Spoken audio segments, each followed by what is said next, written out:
Hello everybody, welcome to my book vlog. Today we are doing Sharks in the Time of Saviours by Kawai Washburn, and I was particularly excited to read about this as it promised to be an epic novel from a new voice, and publishers Canongate were very excited about this book and very keen to push it, and I can see why.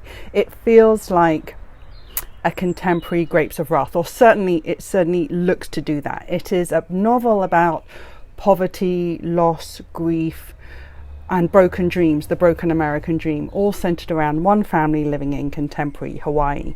However, this is not weaved into this. Kawai has also weaved in a very interesting plot/subplot around the second coming and miracles, and there's an element of magical realism with a blend of Hawaiian myths and legends as well, which makes this really special. However, it is not without its challenges, which is why I thought I'd vlog about it. So in this book, Sharks in the Time of Saviours, we are set in Hawaii, and a young couple, their second child, their 7-year-old, has an accident at sea while they're on a boat and falls into the water. And there is a great fear when a flock of sharks, a shiver of sharks, surround the boy in the water, surround the boy called Noah. However, instead of the death, the killing by the sharks that's all expected by everyone watching, the sharks actually save the boy, and they almost gift the boy back to their mother, cradling this young Noah in their jaws. And it is the first miracle of many. So from this beginning, Noah, this young 7-year-old Noah, grows up to be a kid that can perform miracles, that can heal the sick, etc., etc. And obviously this then spreads word across the island and all the repercussions that come from that. However, this is a very impoverished family. They really suffer from failed crops and the crumbling crop industry in Hawaii, which means that they are always on the poverty line. So this arrival of a son that can perform miracles also calls into question their own morality, like whether they can profit off it, whether they can accept funds, how they feel about their son. And also what Kawai looks at is the impact of the pressure of these miracles, both on Noah himself as we witness him grow up, but also on his younger sister and older brother as they too battle with their own hopes and dreams of escaping Hawaii and getting to the US mainland and making their dreams, the American dream, come true, whether that be as basketball players or doctors, whatever. So this is a book about hopes and dreams, but it's also about loss, and that is the great curve in this, and it's why I think the Grapes of Wrath comparison kind of sticks, is that Kawai is looking at one family and looking at how the American dream has used and crushed this family. And so it has waves in it. Like I said, it has this magical realism to it. The night Noah is conceived, for example, the march of Hawaiian legends and spirits is witnessed by their parents as they make love, and it's one of these really interesting opportunities that Kawai has where he blends the otherworldly with the world that we're living in today, which again makes this book very special. The challenge is, if I put this down,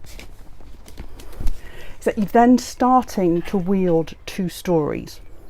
So you start this kind of mythical second coming, this young boy who can perform miracles, is he the next saviour, etc., the pressure that brings on the family.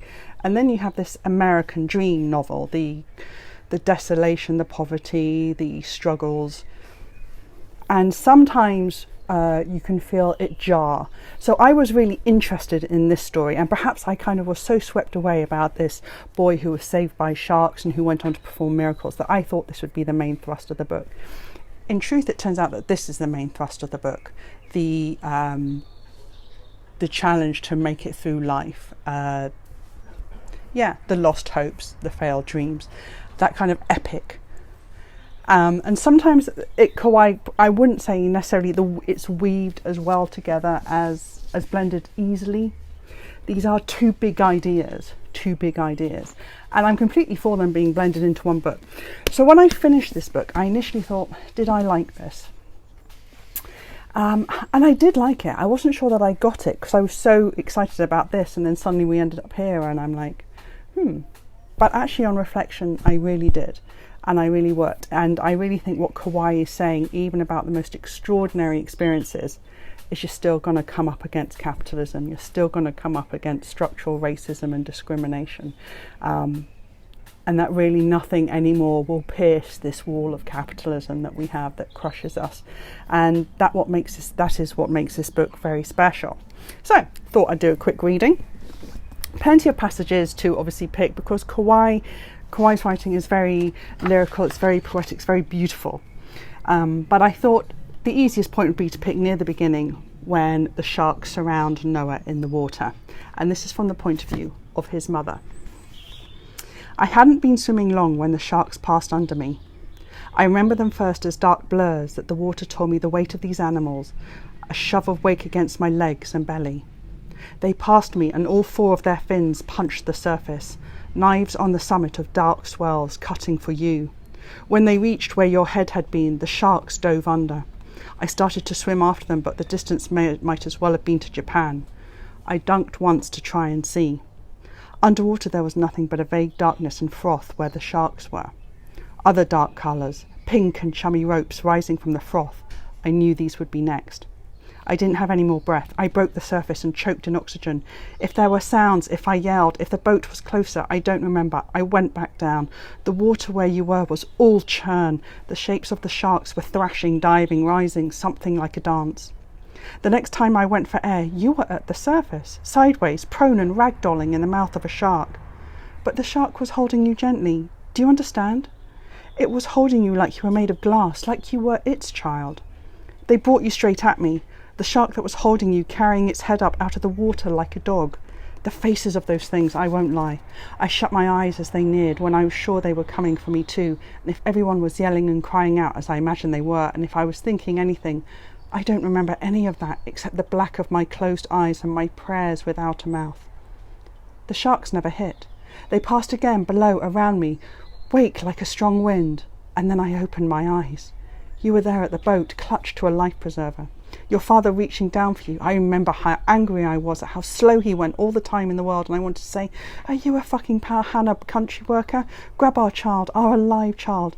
And you were coughing, which meant you were breathing, and there was no red cloud in the water. This wasn't just one of those things. Oh, my son, now we know that none of it was, and this was when I started to believe.